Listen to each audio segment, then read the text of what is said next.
Patrick Jagou, Sentier d'auteur, la Jagou d'émissions littéraires produite en partenariat avec la Société des auteurs savoyards.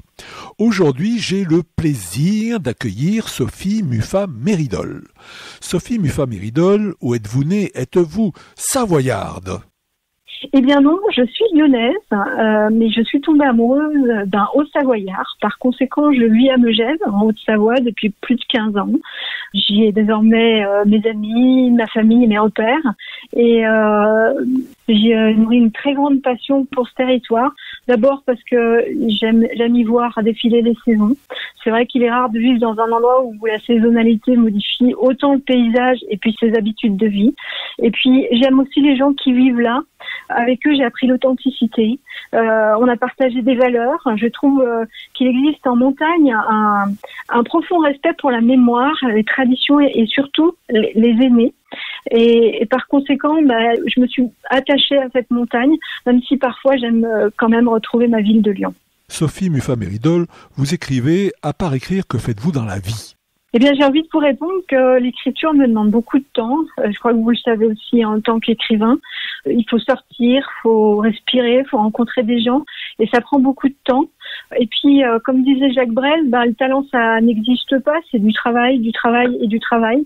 Par conséquent, je me consacre à l'écriture, je travaille en permanence et puis je m'investis beaucoup auprès de mes enfants, dans le bénévolat aussi parce que, et surtout en cette année Covid, on a vu combien il était essentiel de s'investir dans le bénévolat. Et moi, j'ai passé 20 ans à écrire pour les autres dans le cadre professionnel. Alors, j'ai trouvé qu'à mon âge, j'avais droit à une pause et de prendre le temps d'écrire pour moi et pour raconter mes propres histoires.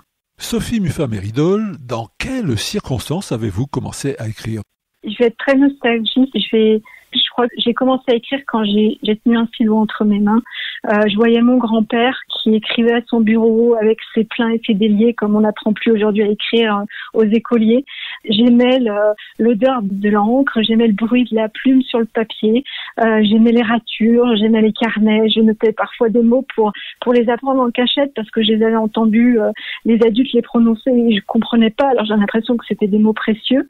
J'aimais aussi écrire des petits mots, des poèmes parce que comme beaucoup de grands timides, l'écrit est toujours plus facile que d'oser les mots à l'oral.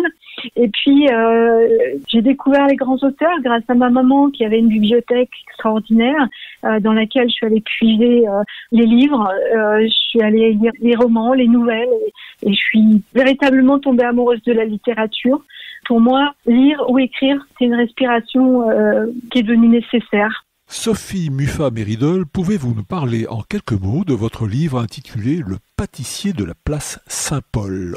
Alors dans ce roman, j'ai vraiment voulu travailler la bienveillance et l'humanité, la manière dont il est possible de se reconstruire, car la vie cogne, elle nous force parfois à cogner les autres. Alors de temps en temps, je trouve qu'il est nécessaire de s'arrêter, de faire une pause, de reprendre son souffle et puis de voir comment on peut se reconstruire avec les petits morceaux qu'on a fait de nous en fait.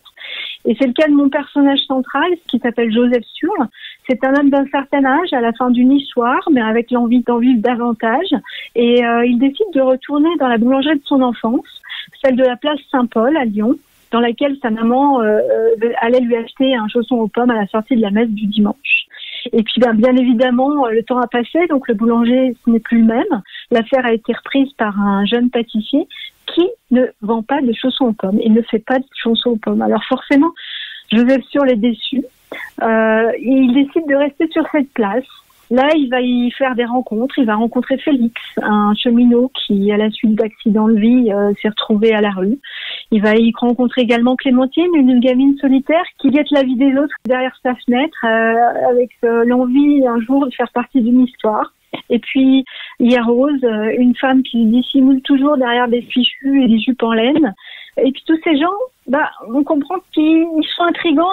Ils ont l'air de cacher bien des secrets et on se rend compte aussi que Joseph Sur, sans doute qu'il en connaît une partie de ces secrets. Il n'est pas venu par hasard sur la place Saint-Paul, en tout cas pas uniquement pour y manger un chausson aux pommes. Alors qui est-il? Pourquoi connaît-il autant de choses sur la vie des habitants du quartier? J'invite les lecteurs à le découvrir. Chers auditeurs, nous parlions aujourd'hui de l'ouvrage de Sophie Muffat-Méridol intitulé « Le pâtissier de la place Saint-Paul », paru aux éditions Les Passionnés de bouquins. Sophie Muffat-Méridol, je vous remercie. Voilà, Sentier d'auteur, c'est fini pour aujourd'hui. Arvi les amis, et à la semaine prochaine si ça vous dit.